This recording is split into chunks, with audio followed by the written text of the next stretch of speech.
स्वागत है आपका हमारे खास कार्यक्रम किस्मत की लकीर में। मैं हूं प्रगति पंत अवस्थी और मेरे साथ स्टूडियो में मौजूद है प्रसिद्ध ज्योतिषाचार्य पंडित श्रवण झा आशुतोष जी। नमस्कार।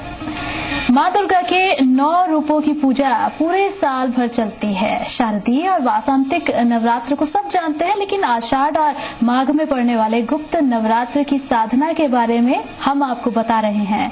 साथ ही आपको ये भी बताएंगे कि कैसे माँ दुर्गा के 9 रूप आपकी मनोकामनाएं पूरी कर सकते हैं। इसके अलावा अगर आप अपनी किसी भी समस्या का समाधान चाहते हैं तो आप हमें कॉल कर सकते हैं, आप हमें ईमेल भी कर सकते हैं। हमारा फोन नंबर और ईमेल आईडी आपकी टीवी स्क्रीन पर फ्लैश हो रहा है। पर सवाल पूछते समय अपना नाम, जन्म का स्थान और जन्म का समय बताना मत भूलिएगा। चलिए कार्यक्रम की शुरुआत कर रहे हैं। सबसे पहले पंडित जी से ये जानते हैं कि आज आपके सितारे आपके लिए क्या कुछ लेकर आए हैं।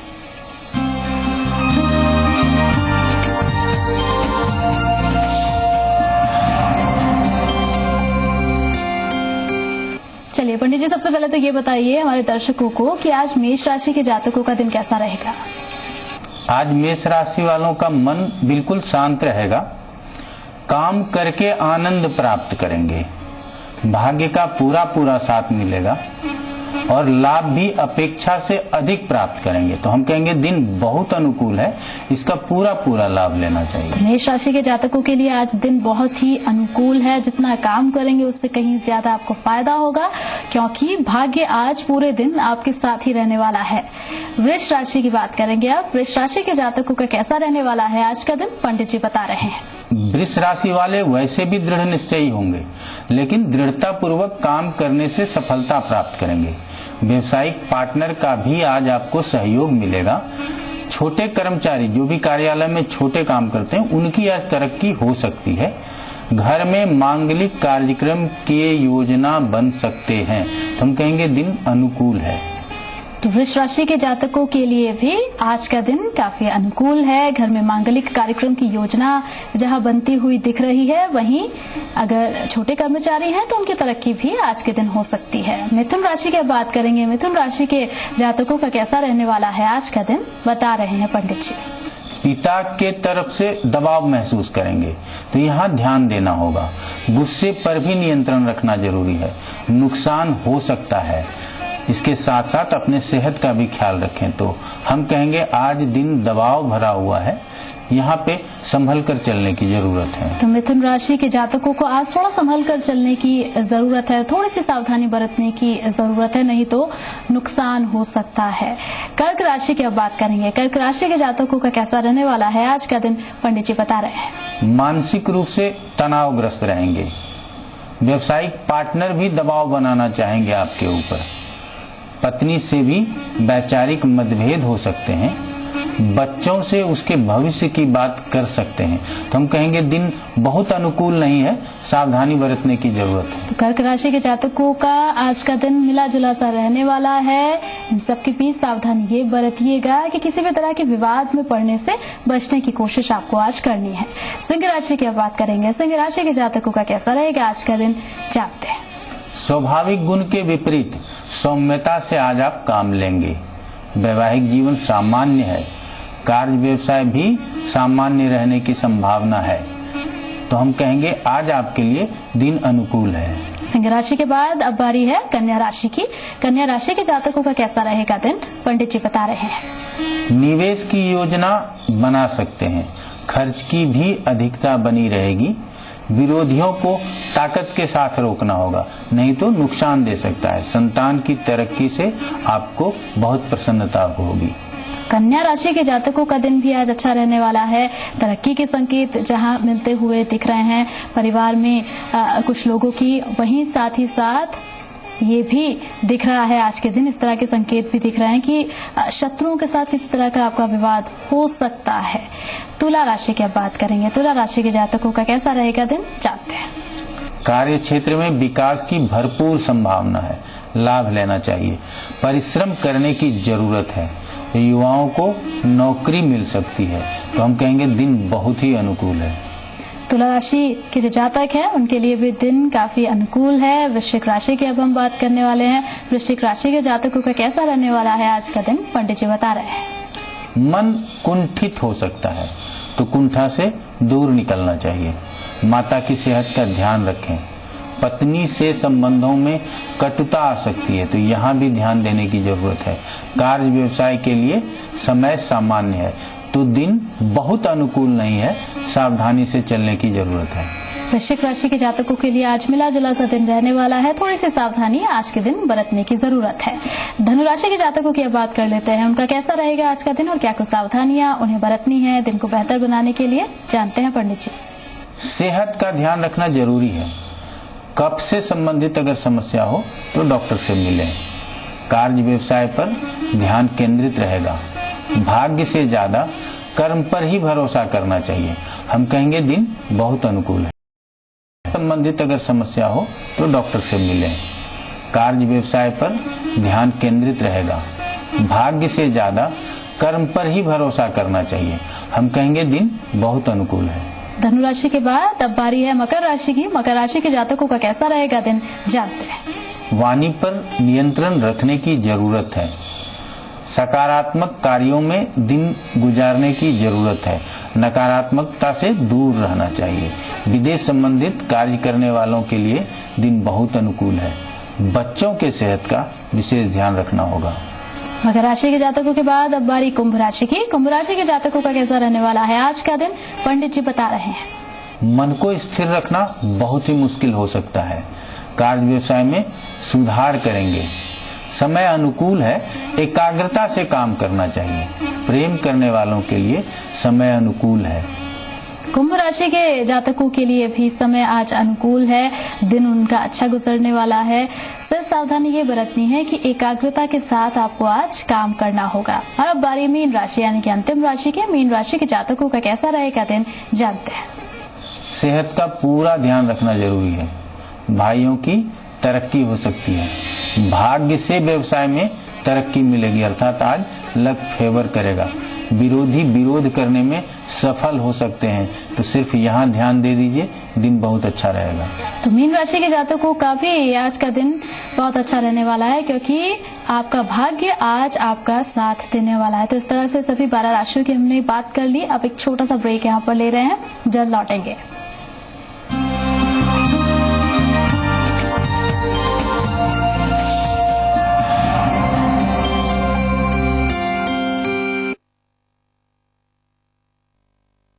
प्रधानमंत्री जनधन योजना के तहत बैंक खाता खोलने के आसान तरीके।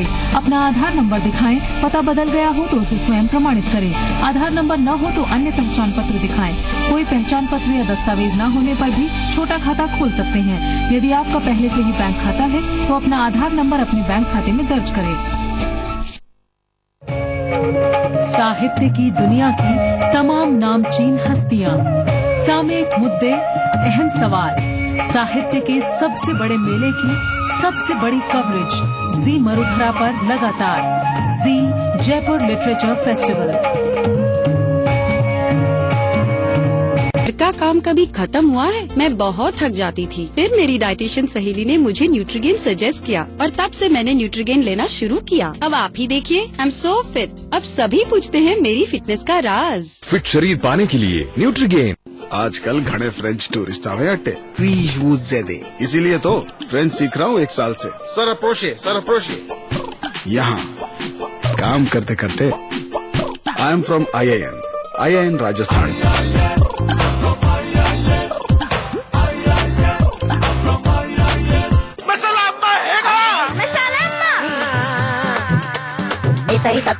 सिर्फ एवरेस्ट सांभर मसाला में है पूरे 14 शुद्ध मसालों का सही मिश्रण। फंटास्टिक सांभर, टेस्ट में बेस्ट अम्मा। और एवरेस्ट।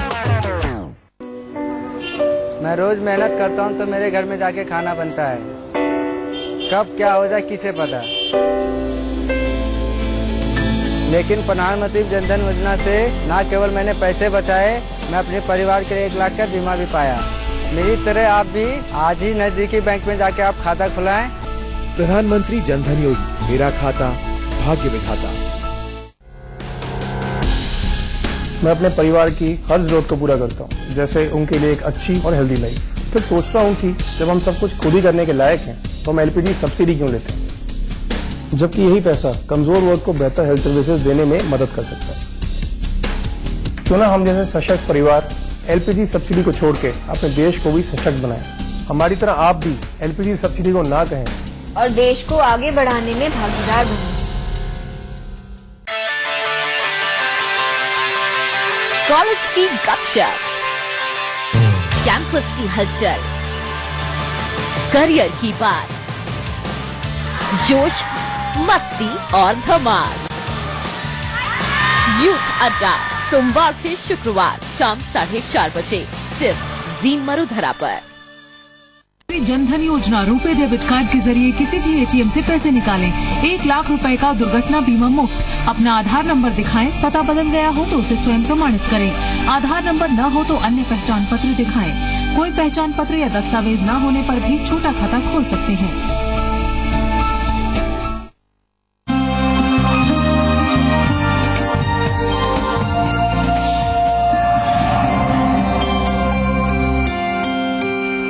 ब्रेक के बाद स्वागत है आपका। ब्रेक से पहले पंडित जी ने आपको बताया कि आज आपके सितारे आपके लिए क्या कुछ लेकर आए थे, और चूंकि गुप्त नवरात्र चल रहे हैं, आज तीसरा दिन है, तो पंडित जी से जरा ये समझते हैं कि आज तीसरे दिन माँ के किन किन स्वरूपों की पूजा हो रही है, क्योंकि बताया ये जा रहा है कि माँ के 2 स्वरूपों की पूजा आज के दिन की जाती है। पंडित जी जानना आपसे ये चाहेंगे, तीसरा दिन है आज, माँ के 2 स्वरूपों की आज पूजा होगी, लेकिन उन सबसे पहले एक सवाल और मैं जरा आपसे पूछना चाहूंगी, वो ये कि गुप्त नवरात्र हम बार बार प्रयोग कर रहे हैं, हम ये जानना चाहते हैं कि गुप्त नवरात्र से क्यों कहा जाता है, और ये क्यों कहा जाता है कि इस दौरान जो पूजा की जाती है, जो मनोकामनाएं की जाती है, उसके बारे में किसी को बताना नहीं चाहिए, गुप्त रखना चाहिए सब कुछ?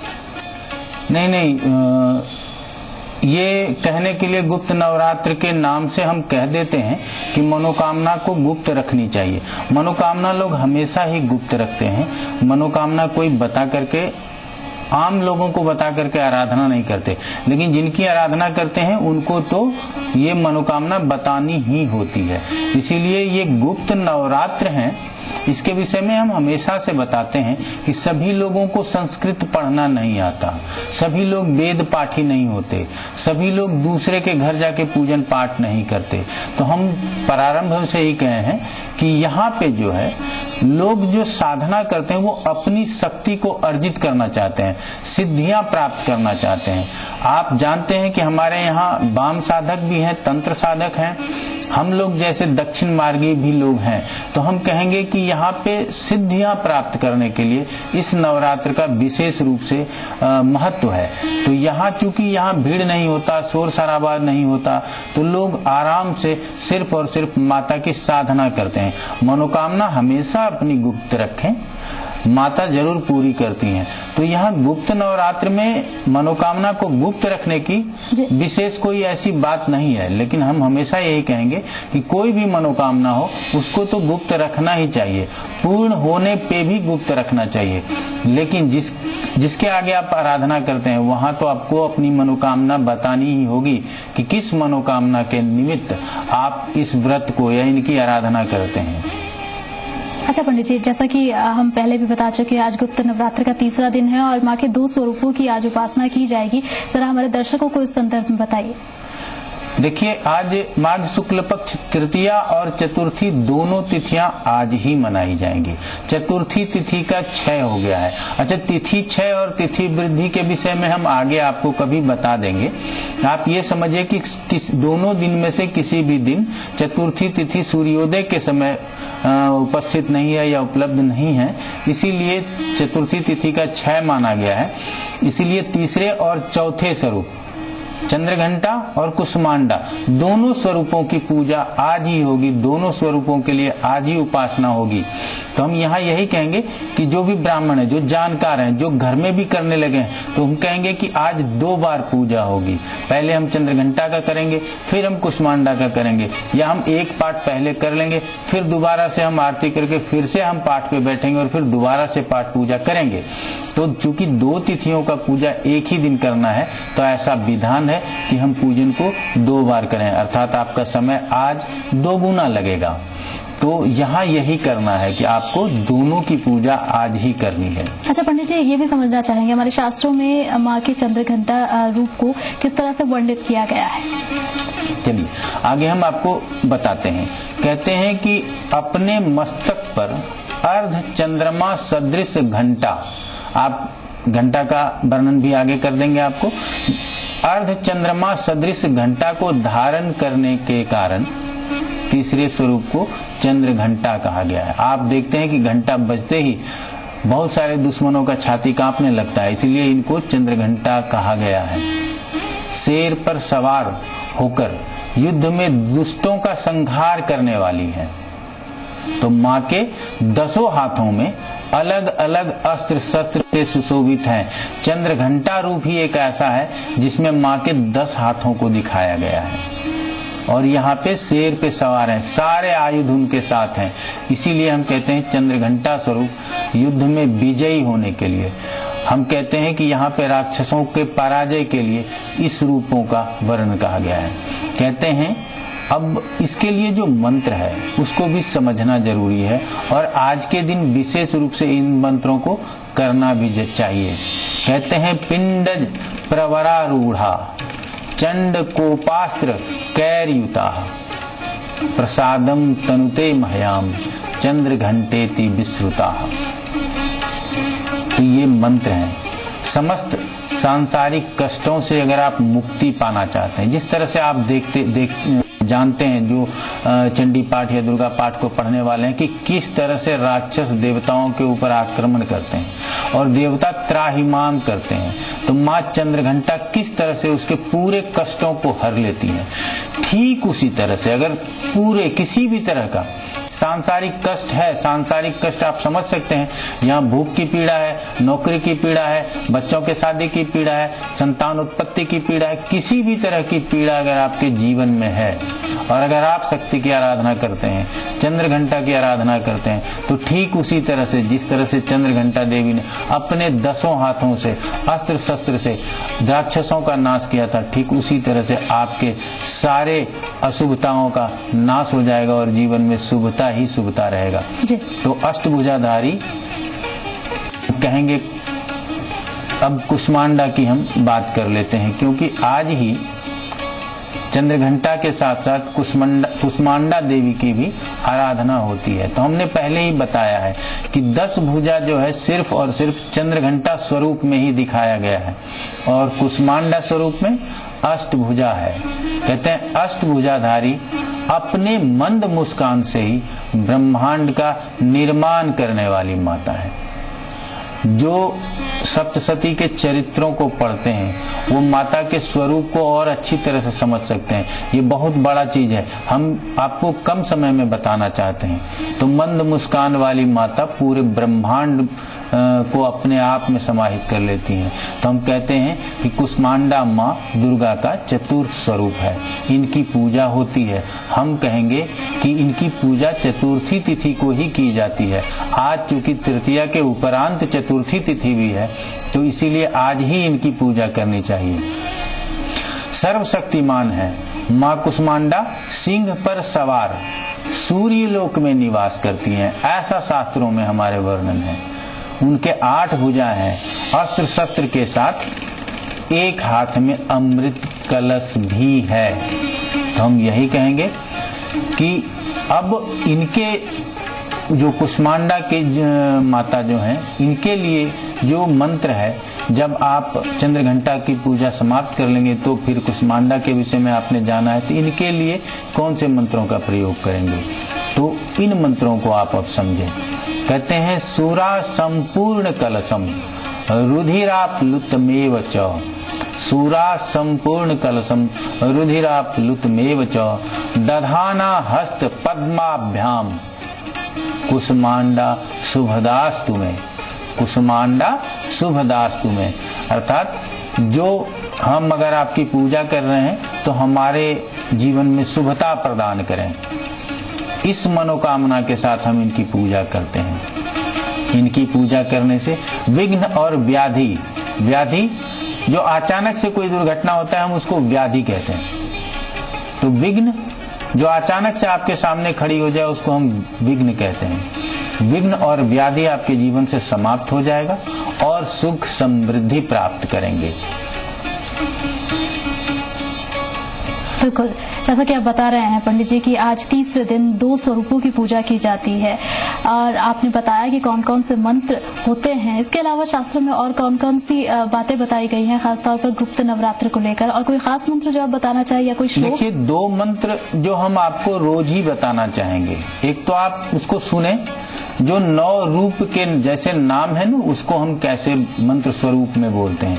कहते हैं प्रथमम शैलपुत्री च द्वितीयम ब्रह्मचारिणी तृतीयम चंद्र घंटेति, जिसकी पूजा आज आप करेंगे, कुष्मांडेति चतुर्थकम पंचमम स्कंध मातेति षष्ठम कात्यायनीति च सप्तमम कालरात्रीति महागौरीति चाष्टमम नवमम सिद्धिदात्री च नवदुर्गा प्रकृतिता। इन श्लोकों का पाठ नित्य करना चाहिए। अगर जीवन में इसको धारण कर लेते हैं तो आपका जीवन कल्याणमय हो जाएगा। दूसरा चीज कहते हैं, हमेशा से कहते हैं कि जो भी सप्तशती के उपासक हैं उनको नवार्ण मंत्र का तो जप करना ही चाहिए। अन्य किसी मंत्र का जप आप करते हो या नहीं करते हो, अगर आप पूजन पद्धति को समझते हैं या पूजन करते हैं या माँ की आराधना करते हैं तो ओम ऐम ह्रीम क्लीम चामुंडाये बिच्चे, यहाँ उनके तीनों चरित्र महाकाली, महालक्ष्मी और महासरस्वती, तीनों चरित्र का निर्माण करने वाला ये बीज मंत्र है। तो हम कहेंगे कि इसको पढ़ना और इसका जप करना, अधिक से अधिक जप करना, ये हर लोगों के लिए जरूरी है। अच्छा पंडित जी, बहुत सारे मंत्रों के बारे में हमारे ज्योतिष में भी बताया गया है, शास्त्रों में भी बताया गया है। जरा ये भी आपसे जानना चाहेंगे, अगर बहुत ज्यादा परेशानी हो रही हो अपने विरोधियों से तो किस तरह से उन्हें पराजित किया जा सकता है? क्या उसके लिए भी कोई विशेष मंत्र है? बिल्कुल, अपने विरोधियों को अगर आप परास्त करना चाहते हैं, अपने बाधाओं को अगर आप दूर करना चाहते हैं तो मंत्रों को आप लिखें। कहते हैं सर्वा बाधा प्रशमनम त्रिलोक्यसाखिलेश्वरी, सर्वा बाधा प्रशमनम त्रिलोक्यसाखिलेश्वरी एवमेव त्वया कार्यम स्मद वैरी विनाशनम। वैरी मतलब दुश्मन को विनाश करने वाली, वैरी विनाशनम। तो अगर आप इन मंत्रों का जप करते हैं, अगर आपके पास सामर्थ्य है और अगर आप चाहते हैं कि अपने दुश्मनों से आप अपनी रक्षा कर सकें तो इन मंत्रों का अधिक से अधिक जप करें। जितना अधिक करेंगे फायदा उतना ही अधिक होगा आपको। अच्छा, गुप्त नवरात्र चल रहे हैं पंडित जी और इस दौरान कहा जाता है कि मंत्र सिद्धि काफी की जाती है, साधक मंत्र सिद्धि में ही लगा रहता है। क्या कोई ऐसा मंत्र भी है कि कोई काम आप कर रहे हैं जिसमें बार बार दिक्कतें आ रही हो, बाधा आ रही हो, ऐसी बाधाएं नहीं आए और आपको शुभ फल की प्राप्ति हो जाए, इसके लिए कोई खास मंत्र आप बताना चाहें हमारे दर्शकों को? बिल्कुल, हम कहना चाहेंगे कि अगर विपत्ति का नाश करना हो, जीवन में किसी भी तरह की विपत्ति हो, अगर उसका नाश करना चाहते हैं तो कहते हैं करोतु सानः शुभ हेतिरुस्वरी शुभानि भद्राणि भियन्तु चापदः। करोतु शानः शुभ हेतुरीश्वरी शुभानि भद्राण्य भियन्तु चापदः। इन मंत्रों का जप करें। हम कहते हैं शिव और शक्ति जितने भी मंत्र हैं इन्हीं की आराधना से, इन्हीं की पूजा अर्चना से सिद्ध होते हैं और इनकी तिथि है, इनका ही समय है, ये शुभ दिन है, नवरात्र हैं। अगर इस समय पे कहते हैं ना, शुभ तिथि हो, शुभ नक्षत्र हो, शुभ करण हो, योग हो, आप पंडित जी से पूछने के लिए जाते हैं लेकिन अभी पूछने की जरूरत नहीं है। आप इन मंत्रों को प्रारंभ कर लें और अधिक से अधिक जपें। इसका अपने जीवन में आप खुद ही इसको प्रमाणित रूप से कहेंगे कि आपको इसका लाभ मिलता है और निश्चित रूप से मिलेगा। तो गुप्त नवरात्र में किस तरह से आप अपनी मनोकामनाओं को पूरा कर सकते हैं, इन मंत्रों के जरिए आप अपनी मनोकामनाओं को पूरा कर सकते हैं जिन्हें कि पंडित जी आपको बता रहे हैं। उम्मीद करते हैं कि इन मंत्रों से आपको जरूर लाभ होगा। एक छोटा सा ब्रेक अब यहाँ पर ले रहे हैं, जल्द लौटेंगे।